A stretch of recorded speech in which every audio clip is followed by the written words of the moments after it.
Hi guys! So by the way, I'm John Kevin Perez Andres, known as Scarlet Kevin, your King Kevin. So for today's video is tutunghayan naman natin ang pagtulong ni Sir Sam Bersosa sa isang batang may kapansanan na si JD. Ang mga aabangan sa Dear SB. Makikilala natin ang isang kahanga-hangang individual. JD, kumusta?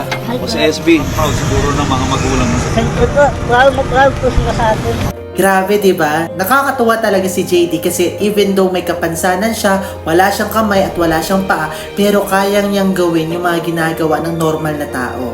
Nakakapag-igip siya ng tubig, nakakabisikleta siya.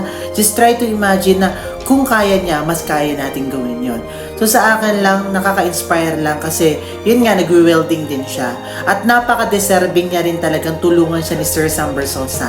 Nakakatuwa rin kasi binigyan siya ng pangkabuhayan showcase, binigyan siya ng scholarship ni Sir Sam Bersosa para maabot niya lang ang